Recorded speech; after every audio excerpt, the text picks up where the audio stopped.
Story 1. It's kind of a running joke in my office that I always get the weirdest calls, and it's true. One of the more interesting ones I got was from a drunk guy who meant to call the cops and was trying to file a noise complaint about his own party. While some of my calls can be pretty strange, they're usually fairly tame. I've been pretty lucky. I haven't had too many disturbing or sad stories to tell from my years working as a 911 operator. If you're looking for something like that, I can point you to several of my colleagues.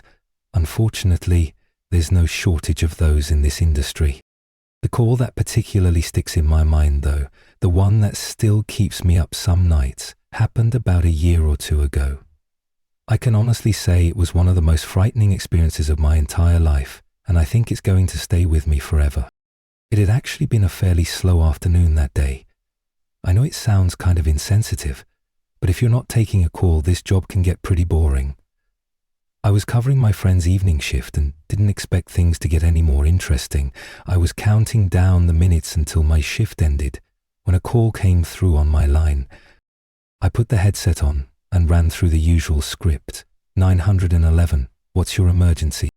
There was a pause, then a small voice answered, I think there's someone in my house. It sounded like it belonged to a young child, probably no older than 8 or 9. My heart sank. Calls from children were always the hardest.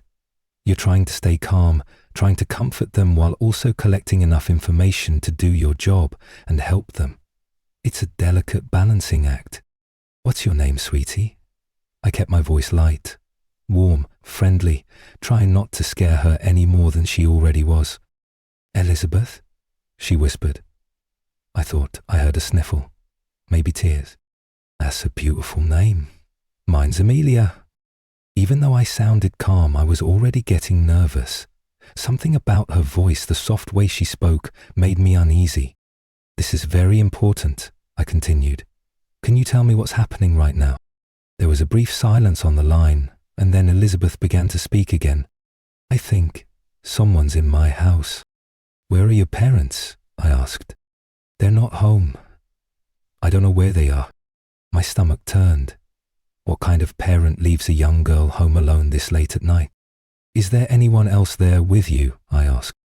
Yeah, I think they're looking for me. That last part caught me off guard. Her voice trailed off abruptly at the end, and for a moment I thought the call had dropped. But then I heard her breathing, soft, frightened. They said my name, she said, and I could hear that she was crying now.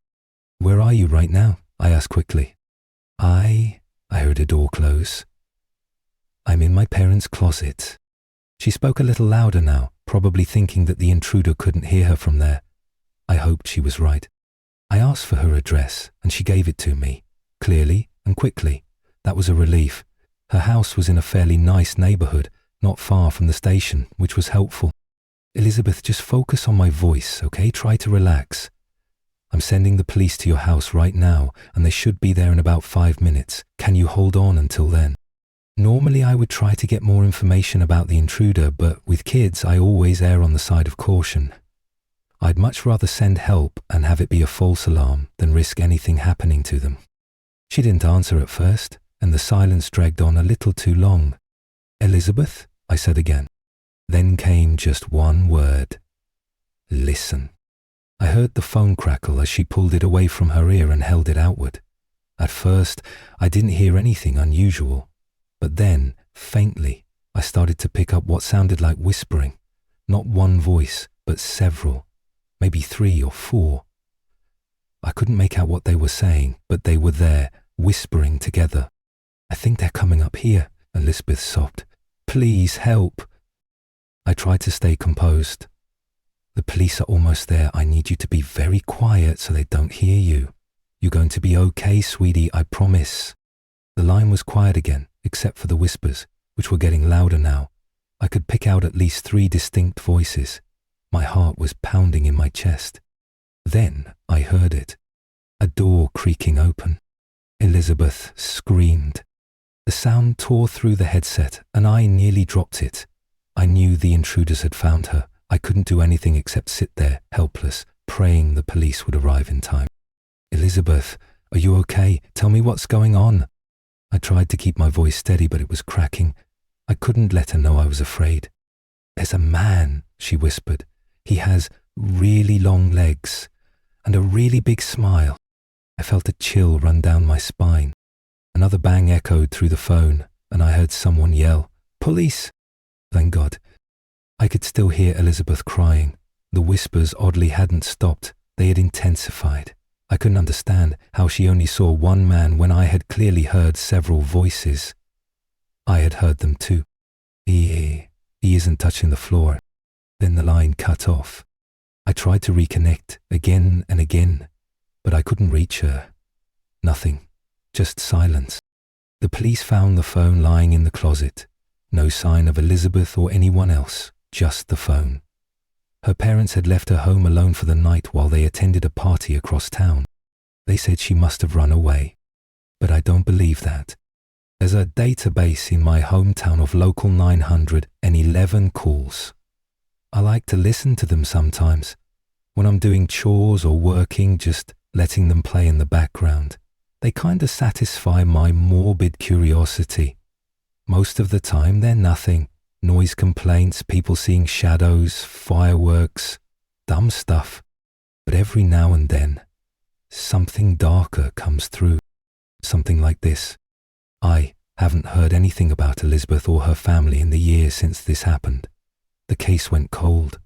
The only trace left was that phone call. A voice, whispers, and a girl who knew to hide, who did everything right, but still disappeared. Story 2. When I was about 19 years old, I worked the night shift at a 24-hour convenience store. It wasn't in the worst part of town, but it wasn't the safest either. We had the occasional shoplifter, sometimes someone trying to pay with fake bills, and every now and then a guy who was just a little too drunk to function properly. I had a few co-workers I rotated shifts with, but most nights it was just me and one other person, usually someone working in the back stocking shelves while I handled the register. This particular night was a little slower than usual. It was a Thursday, and the weather was cold and rainy, which usually kept people indoors. My co-worker had called out last minute, so I was working alone.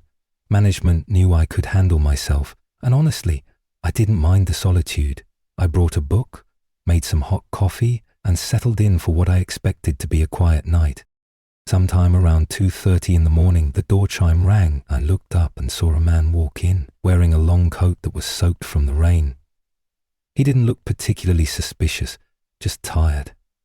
He had deep bags under his eyes, and his clothes, while wet, looked clean.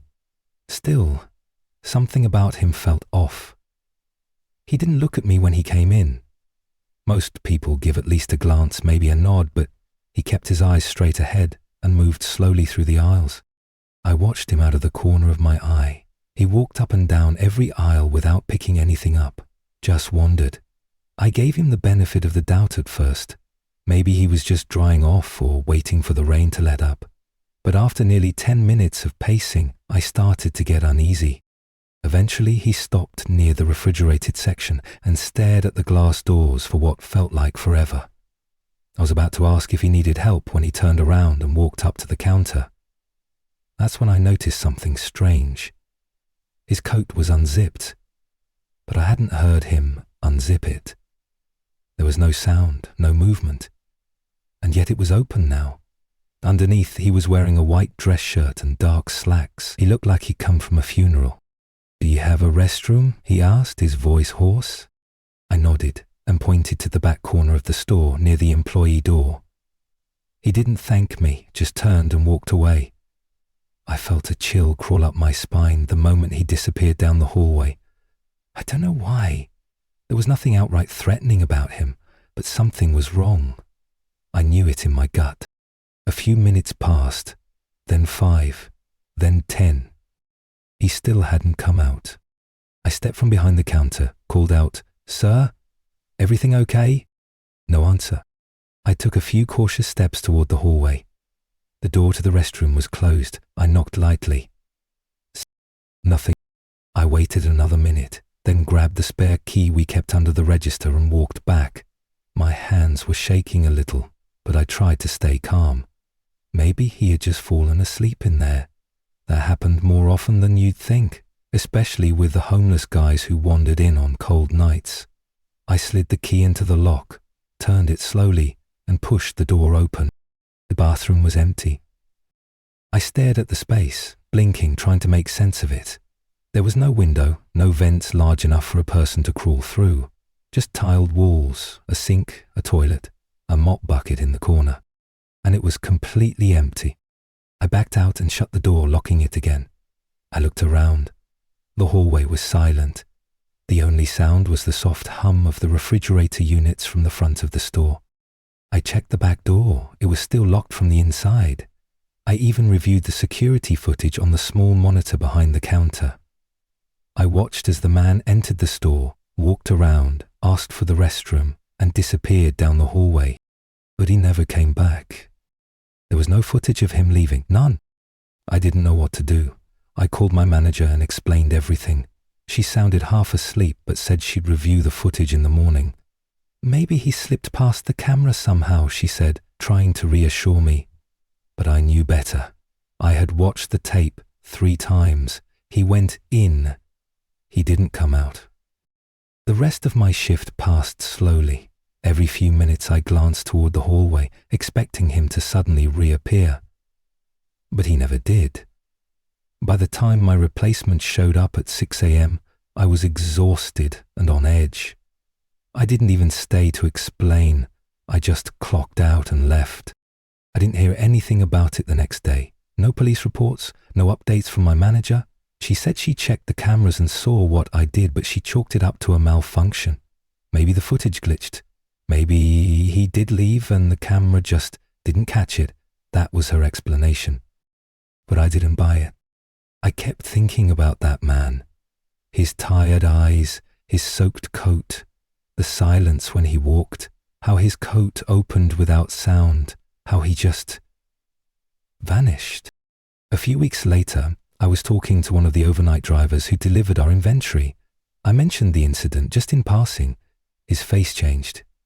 He asked me what the man looked like, what he was wearing.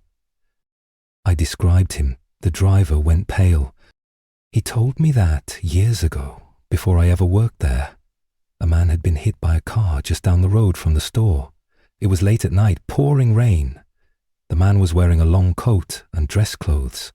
He died instantly. No one claimed his body for days. They said he was on his way home from a funeral when it happened. I didn't know what to say. I still don't. All I know is I saw him. I spoke to him. I watched him walk down that hallway. And then he was gone. I quit that job not long after. Found something during the day, something with people always around.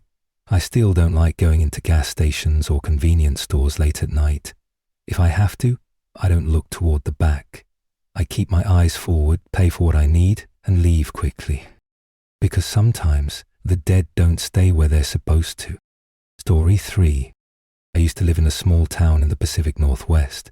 It was the kind of place that didn't have much, just a couple of gas stations, a grocery store, a diner, and lots of woods. Everyone knew everyone, and while that could be comforting, it also meant that when something strange happened, the whole town would buzz about it for weeks. This particular story took place when I was around 16. I lived with my mum in a small house on the edge of town, right near the tree line. Our backyard ended where the forest began, and while it was beautiful during the day, it could feel suffocating at night. The trees were tall, dense, and always moving, even when there was no wind. One weekend, my mum had to leave for a business trip, and since I was old enough to stay home alone, she let me have the house to myself. I wasn't planning anything wild, just a quiet weekend, some junk food, movies, maybe a little time online. It was Friday night, and I was curled up on the couch watching a horror movie I probably shouldn't have been watching alone. Around midnight, I decided to head upstairs to bed. I turned off all the lights, locked the doors, and checked the windows. It was something my mum always reminded me to do. As I climbed into bed, I left the window open just a crack. It was stuffy in the room, and I liked the cool night air. I was just starting to doze off when I heard something. It was faint, distant, like a voice. At first I thought it was just the movie still playing downstairs, so I got up to check. But the TV was off, the living room was dark, everything was quiet. I stood in the hallway, listening. There it was again, a voice, soft, almost like a whisper. It was coming from outside. I walked back to my room and stood by the window, listening. For a moment, there was nothing. Then I heard it clearly. It was a man's voice, raspy, weak, like he was hurt. I froze. I wanted to believe it was a prank, maybe one of the neighborhood kids trying to scare me. But it didn't sound like a kid. It sounded wrong, too deliberate, too quiet, like it was meant only for me to hear. I leaned out the window slightly, trying to see into the backyard. It was too dark. The porch light didn't reach all the way to the trees. "Hello," I called. Silence. I closed the window and locked it, suddenly very aware of how alone I was. I grabbed my phone and called my best friend, hoping to calm my nerves. She answered groggily, and I told her what happened. She laughed it off, told me it was probably just my imagination or maybe someone messing around. But I knew what I heard. She stayed on the phone with me for a while until I felt calm enough to try sleeping again. I left my bedroom light on and finally drifted off sometime after 2 a.m. The next night, I stayed inside with all the doors locked and the blinds shut. I tried to distract myself with movies, music, games, anything to make the house feel less quiet. By midnight, I was feeling braver, telling myself I had just imagined it all. Then I heard it again. This time it was closer. I ran to the window, but didn't open it. I just stood there, peeking through the blinds. There was a figure standing just at the edge of the forest. I couldn't see his face, just the outline of someone tall, thin, motionless. He didn't move. He didn't call out again. He just stood there. I stepped away from the window and grabbed the phone, heart pounding. I called the police and told them someone was in my backyard. They said they'd send someone out to check. I stayed on the line with the dispatcher until the officer arrived. I saw the flash of the cruiser's lights in the driveway. The officer walked around the backyard with his flashlight, but the man was gone. No footprints, no sign of anyone. The officer said it was probably just a drifter, maybe passing through town, nothing to worry about. But I was worried. The next day I told my mum what had happened, and she cut her trip short. When she got home, she talked to the neighbors. A few of them had heard things too. Strange sounds at night, someone walking near their yards, even a few sightings of a man in the woods, but no one had seen him clearly. One older neighbor, a woman named Margaret, pulled my mum aside. I only heard bits of the conversation, but she kept saying, "It's happening again." That night, my mum let me sleep in her room. We locked all the doors, closed all the windows, and kept a bat by the bed. Nothing happened. For a few weeks, it was quiet again. Almost normal. Then one evening, just as the sun was going down, Margaret went missing. Her back door was found wide open. Her cat was still inside. Her keys and phone were on the kitchen counter. No sign of a struggle. Just gone. The whole town was shaken. People started locking their doors even during the day. Rumors spread quickly. Talk of a drifter, of something in the woods. The police searched for weeks, but found nothing. And then it all just stopped. No more voices, no more sightings, no more disappearances. People moved on, but I didn't. I still think about that man in the woods, about his voice, how it didn't sound like someone in pain, not really. It sounded practiced, calm, like he was pretending to be hurt. Like a hunter calling out to lure prey. And it almost worked. Sometimes I wonder what would have happened if I'd stepped outside that first night, if I'd walked into the backyard to see if someone needed help. I wonder how many others did, how many didn't come back. Even now, years later, I don't open my windows at night. I don't go near the tree line. I don't answer calls for help in the dark. Because not every voice you hear is a person, and not every cry for help is meant to be answered. Story 4. This happened about 6 years ago when I was living in a small one-bedroom apartment on the third floor of a quiet building in a fairly decent neighborhood. I was fresh out of college, working a new job, and for the first time in my life I was living completely on my own. It was exciting, and honestly a little scary. But I liked my independence, and I was proud of my little space. I'm a night owl, always have been. My job had flexible hours, so I often stayed up late, watching movies or reading long after most of my neighbors had gone to bed. The apartment was cozy, and I kept the windows open often, especially during the cooler months. My bedroom window looked out over the back alley behind the building. It wasn't anything scenic, just dumpsters, delivery doors, and the occasional raccoon. One night I was up later than usual, probably around 2:30 a.m. I was sitting in bed with my laptop, headphones in, watching a documentary. The rest of the apartment was dark. The only light came from the screen in front of me. Suddenly, I felt something. Not heard, felt. It was that prickling sensation at the back of your neck, the kind that makes you slowly take off your headphones and sit still for a moment. That's exactly what I did. I paused the video and listened. At first, there was nothing, just silence. Then I heard it, a faint tapping sound, very faint, barely audible over the sound of my own breathing. It was coming from the window behind me. 3 soft taps. Then, nothing. I turned around slowly and looked at the window. I couldn't see anything, just the reflection of my room in the glass. I stood up, walked closer, and pulled back the curtain. There was a man staring at me from the fire escape. He was crouched low, almost like a frog, with both hands on the glass and his face pressed up close. His eyes were wide. He didn't blink. When I screamed, he didn't even flinch. He just stayed there, looking at me like he was studying an insect.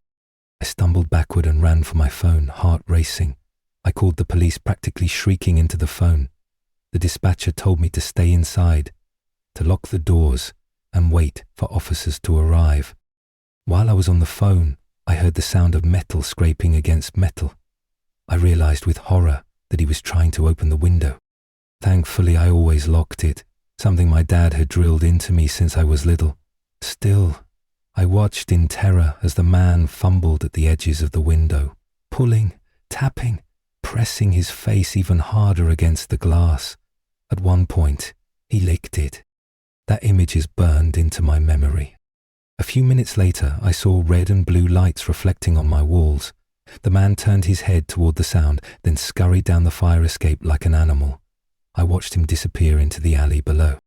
The police arrived moments later. I led them in and explained everything. They searched the area, but didn't find him. No one in the building recognized him, and the security cameras out back had been broken for weeks. There was nothing to go on. They told me to keep my windows locked and call again if he came back. That was it. I didn't sleep that night. I couldn't. I kept seeing his face in the glass, that dead stare, that tongue. I went out the next day and bought heavier curtains and a second lock for every window. I stopped sleeping with the windows open, even in the middle of summer. For a while, I even kept a kitchen knife under my pillow. Weeks passed, then months. I tried to convince myself it was just some drugged-out stranger, maybe homeless, maybe mentally ill. I tried to move on. But then it happened again.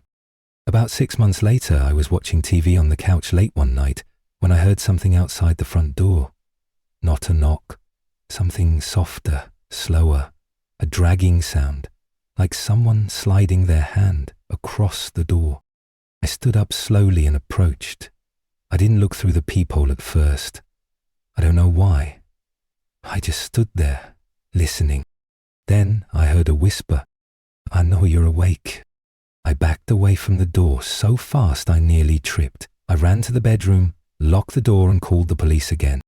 By the time they arrived, whoever it was had vanished. Okay. The police were sympathetic but had nothing to go on. They increased patrols in the area for a few days, but nothing came of it. The building didn't have good security, management wasn't willing to install cameras, and I didn't have any proof it was the same man. But I knew it was. I moved out a month later, broke my lease, packed everything and found a place across town in a newer building with security and cameras and locked interior hallways. I paid more for peace of mind. I never saw him again. But to this day, I don't open my windows at night. I don't sit with my back to glass. I always check the fire escape, always lock every door twice, because somewhere out there, that man is still roaming around, watching windows, waiting. And maybe next time, the window won't be locked. Story 5. I used to work at a small local bookstore. It was one of those cozy independent shops that had been around forever, tucked between a laundromat and a cafe on a quiet downtown street. We had our regulars, most of whom were sweet older people or college students who preferred physical books over digital ones, the kind of place with a cat that slept in the window and handwritten staff pics on the shelves. It was my favorite job I'd ever had, until the day everything changed. This happened during the winter, right after the holidays. Things had quieted down after the Christmas rush. It was just me, working the late afternoon to closing shift. The sky had already turned that soft, dusky blue that settles in early during the colder months, and there was a light snow falling outside, dusting the sidewalk. The day had been uneventful. I cleaned up the holiday displays, reshelved some returns, helped a couple of customers find obscure titles. Around 5:30 p.m, the cafe next door closed for the day, which meant the block started to feel a little emptier. Our shop stayed open until 7, so it was usually quiet that last hour. At about 6:10, the bell above the front door rang, and a man stepped inside. I looked up from the counter and greeted him automatically. He didn't respond. He was tall, lanky, maybe mid-40s, wearing a long dark coat and a knit hat pulled low over his forehead. His eyes were wide, too wide, and he was smiling, but there was something off about it. His teeth were clenched tightly, and his lips barely moved. The smile didn't feel friendly. It felt... "Let me know if I can help you find anything," I offered, trying to sound casual. Still no response. He slowly made his way to the non-fiction section. I tried to shake the unease I felt and went back to organizing the display table, but I kept glancing at him.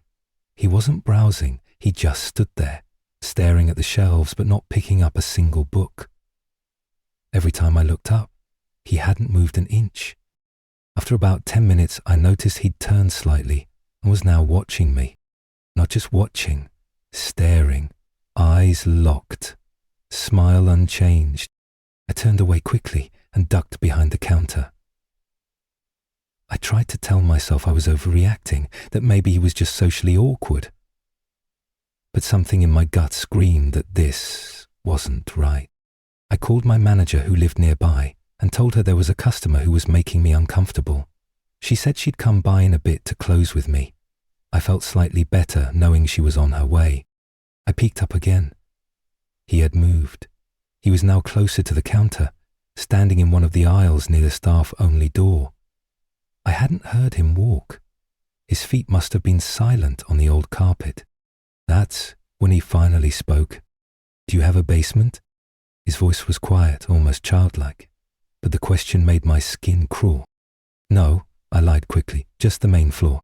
He nodded slowly, still smiling. "Nowhere to go down?" he asked. "No," I repeated more firmly. He stood there for another long moment, then turned and walked toward the back of the store, near the small break area and the employee restroom. That was where the door to the basement actually was, a narrow staircase that led to storage. I felt my breath catch. I hurried round the counter and followed him, trying to keep my voice steady. "Sir, that area is for staff only." He stopped, turned slowly and looked at me with that same frozen smile. For the first time, I noticed something bulging in his coat pocket. It was rectangular, long, could have been a flashlight, could have been something else. "I just wanted to see," he said, his voice still soft. "You can't be back here," I said, this time with more authority. "Please, return to the front of the store." He didn't move. I could feel my pulse racing. I reached into my pocket and quietly pressed the emergency button on my phone that sent a ping to my manager's number. She had set it up after a previous incident with a drunk customer. He stared at me for another moment, then turned and walked slowly back toward the front. He didn't try to leave, just stood by the door, looking out the window. A few minutes later, the front door opened again, and my manager stepped in, saw the man, and then looked at me. I gave her a slight nod. She walked over and asked if everything was okay. The man looked at both of us, gave a small wave, and then walked out into the snow. We locked the door behind him, even though we still had 10 minutes before closing. Later, when we checked the security footage, we saw something that made both of us go pale.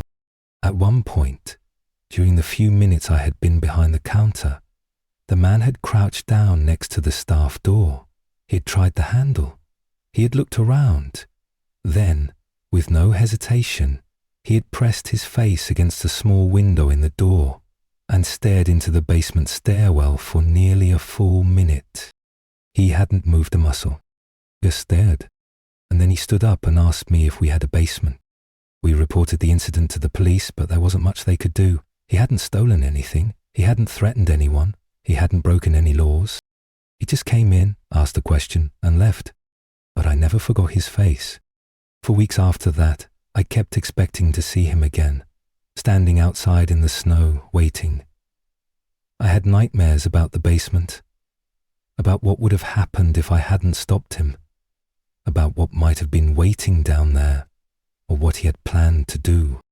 I eventually left the job, not just because of him, but because something in me changed after that day. I no longer felt safe in places I once loved. I couldn't handle being alone in the store anymore, even in broad daylight. To anyone working in quiet little shops, places with back rooms and narrow stairs and unlit corners, be careful, trust your instincts. And if someone ever asks you if you have a basement, you say no. Every time. Story 6.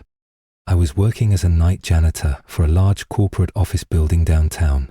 It was one of those sleek glass and steel skyscrapers. Dozens of floors, long marble hallways, glass conference rooms, and security cameras everywhere. I worked the late shift from 10 p.m. to 6 a.m., and for the most part it was a peaceful job. Boring, sure, but quiet. I liked that. There were a few other people on the cleaning crew, but we were all assigned different floors. I usually handled the 23rd and 24th. Those floors were mostly law offices and high-end business firms, lots of glass desks, leather chairs, and boardrooms I never dared touch unless they looked used. On a typical night, I'd clock in, take the elevator up, plug in my headphones, and get to work. Nothing ever really happened. Until it did. It started with a phone. One night around 2 a.m., I was cleaning the kitchenette on the 24th floor. I had just finished wiping down the counters and was about to head to the next office when I heard a ringing. A landline. It startled me, because who still uses landlines? I figured maybe someone had left their desk phone off the hook. The sound was faint, echoing down the hallway, so I followed it. It was coming from the corner office at the far end of the floor, the one with the huge window and the frosted glass door. I stepped inside. The phone was ringing, steady, clear, and lit up with a blinking red light. I hesitated for a second, then picked it up. "Hello?" I said. Just static. Then, through the crackling, a voice, faint, a whisper. "Don't let him in." I froze. "Excuse me?" I said, but the line had already gone dead. I stood there for a long moment, holding the phone, heart pounding. I finally hung it up, convinced it was just a prank, or maybe someone left a creepy voicemail that had auto-played. I left the office and checked the hallway. That was the beginning. Over the next week, it kept happening. Always on the same floor, always around 2 or 3 in the morning.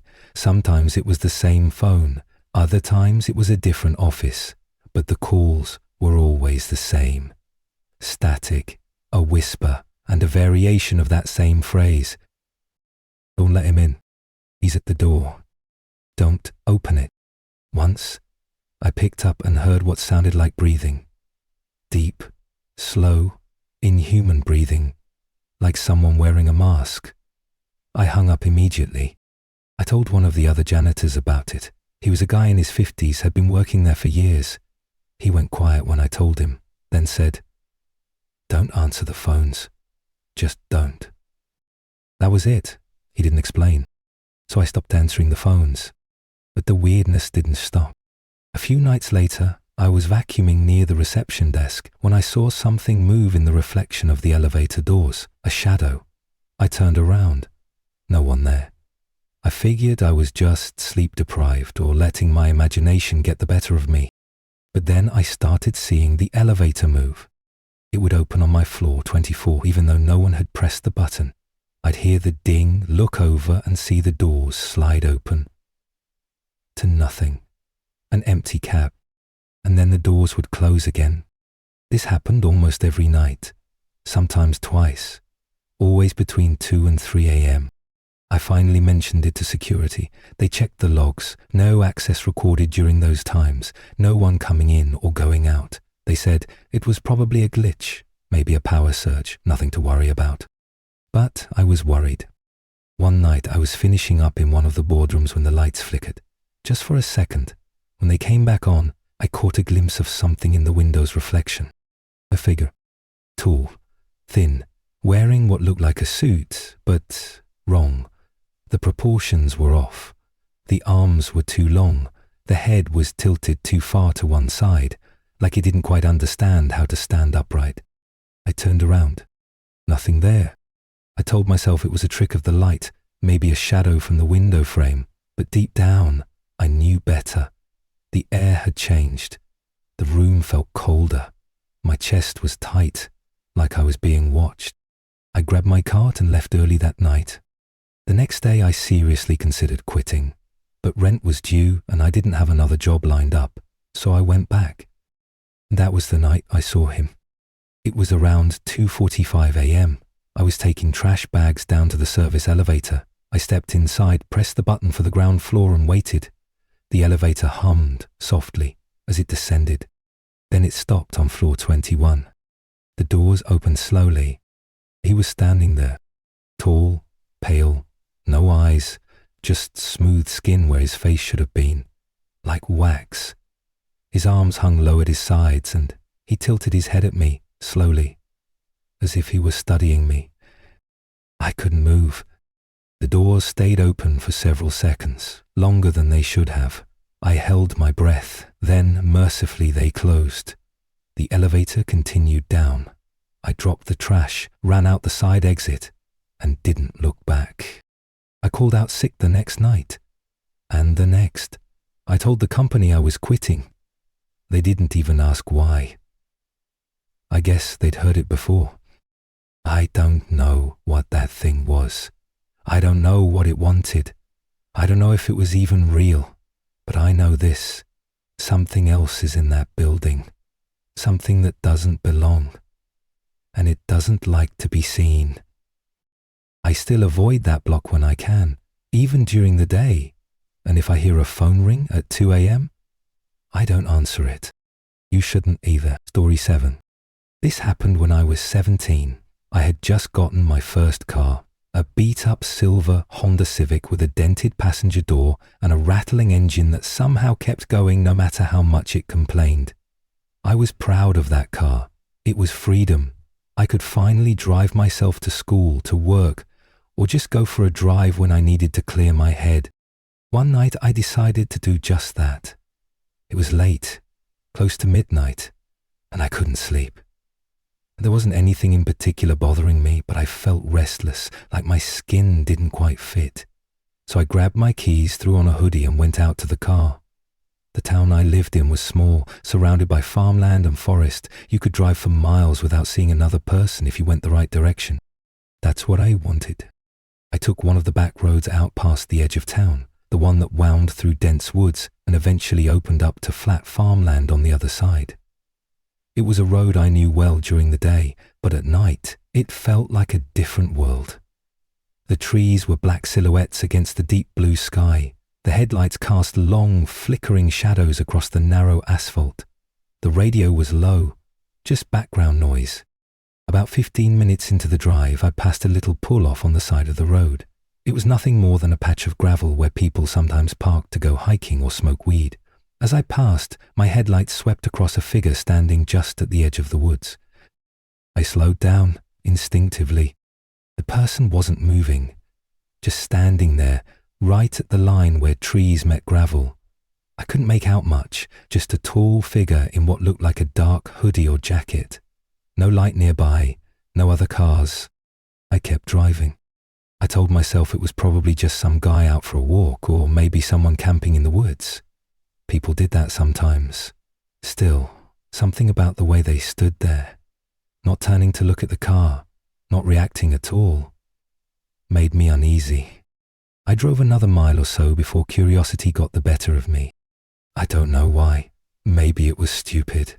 Maybe I just wanted to prove to myself that there was nothing to be afraid of. Maybe I was bored. Whatever the reason, I pulled a U-turn and headed back toward the pull-off. When I got there, it was empty. No figure. No car.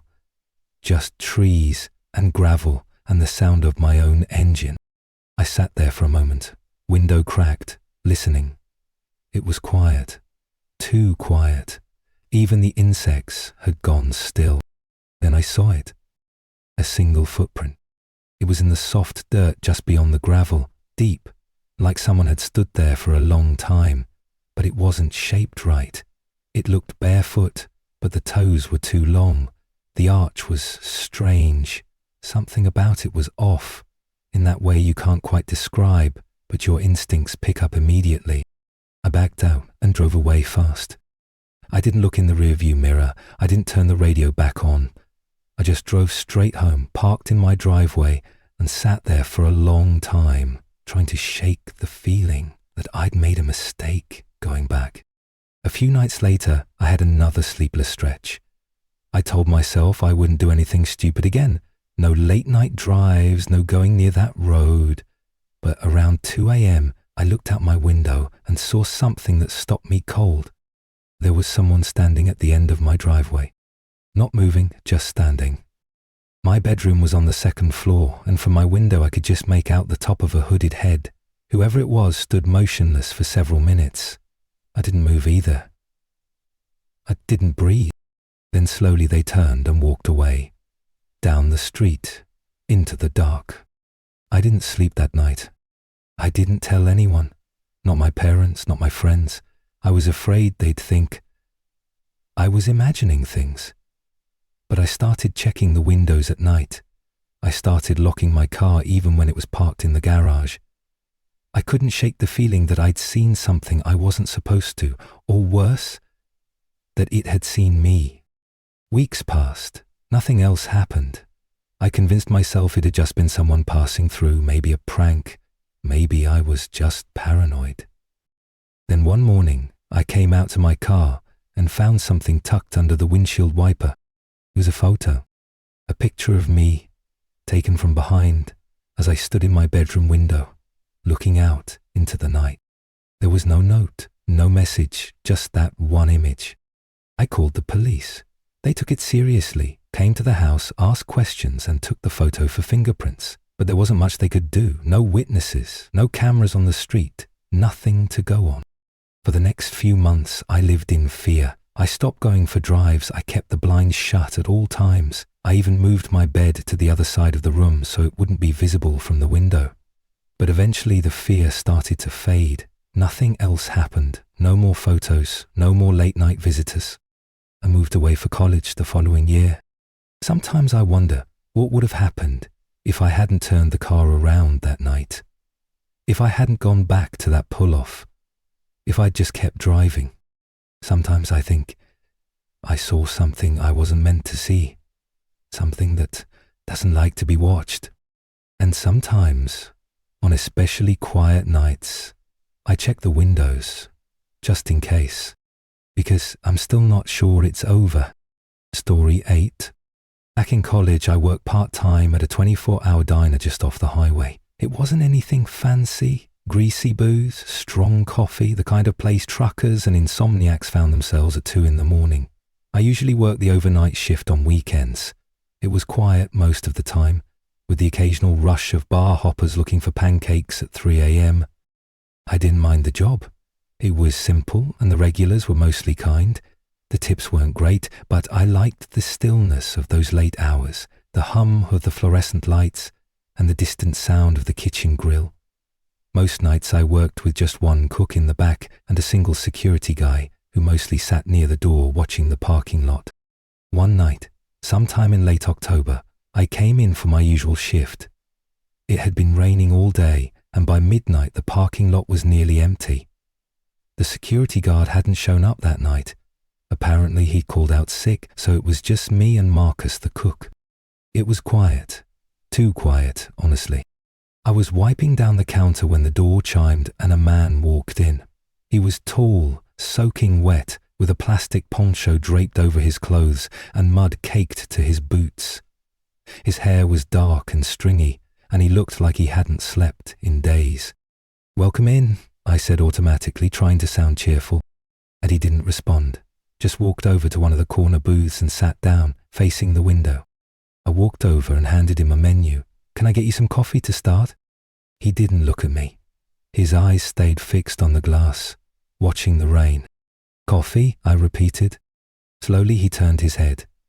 His eyes were wide, too wide, and he was smiling, just slightly. Not in a friendly way. It was subtle, but something about it made my skin crawl. "I'm waiting for someone," he said, his voice low and slow. I nodded and backed away. "Let me know if you change your mind." I went back to the counter and pretended to reorganize the sugar packets. I kept one eye on him the entire time. He didn't move, just sat there staring out the window, smiling faintly. He didn't check his phone, didn't glance at the menu, didn't take off the wet poncho. After 10 minutes, Marcus poked his head out from the kitchen and asked quietly, "What's that guy's deal?" I shrugged, said he's waiting for someone. "Creepy," Marcus muttered. "Let me know if he does anything weird."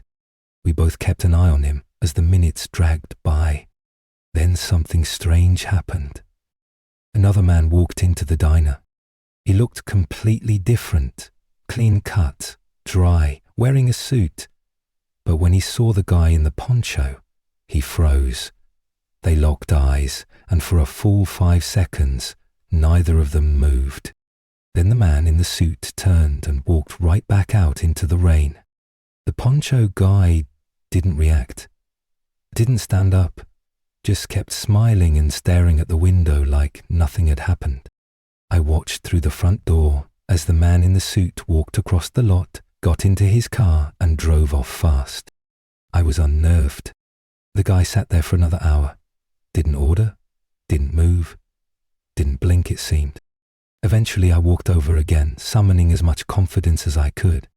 "Sir," I said, "we do have a policy. If you're not ordering, we can't let people stay for too long." He turned his head slowly toward me, still smiling. "I'm waiting for someone," he repeated. I was about to say something else when he added, "But I don't think they're coming." And then he stood up and left. Just like that. I watched him cross the lot, then disappear into the darkness beyond the streetlights. I never saw where he went. No car. Just gone. Marcus and I talked about it for days afterward, trying to make sense of it. We joked about it being a ghost or a government agent or just a crazy guy passing through. Then, a few weeks later, the police came by. They asked to look at the security footage from that night. Turns out, there had been a missing person. Someone last seen at the diner just a few hours before my shift started that night. A businessman passing through on his way to a conference. They showed me a photo. It was the man in the suit. The one who walked in, looked at the poncho guy, and then turned and left without a word. I told the police everything. About the strange man, about the way he acted, about how he said he was waiting for someone. They were quiet. One officer said softly, "We've heard about him before." Apparently the man in the poncho had been seen at several other diners, rest stops and gas stations in the area. Always late at night, always during bad weather, always just sitting, waiting. Sometimes someone would interact with him, and sometimes that person would vanish soon after. They never found the man in the suit. The camera footage showed him walk into the diner, turn around and leave, but there was no record of where he went after. No trace of his car leaving the area. It was like he stepped off the face of the earth. As for the man in the poncho, he didn't show up on the cameras at all. You can see me talking to someone, you can see me handing over a menu, you can even see Marcus staring out of the kitchen, watching the booth. But the booth is empty. No one is there. I quit the diner a month later. I couldn't shake the feeling that I had been part of something I wasn't meant to see, something wrong. Now, whenever I pass by a 24-hour spot in the rain, I glance inside, just to check, just to see. And sometimes I wonder, who was he waiting for that night? And what would have happened if they had actually come? Story 9. A few years ago, I took a solo road trip across several states. I had just graduated from college, and before jumping into the 9-to-5 grind, I wanted to do something that felt freeing. I packed up my little car with snacks, a tent, a sleeping bag, and a rough route mapped out through national parks, small towns, and scenic highways. I didn't have a strict schedule, that was the point. I wanted to take my time, sleep under the stars, meet strangers, and wander. For the first few weeks, it was everything I hoped it would be.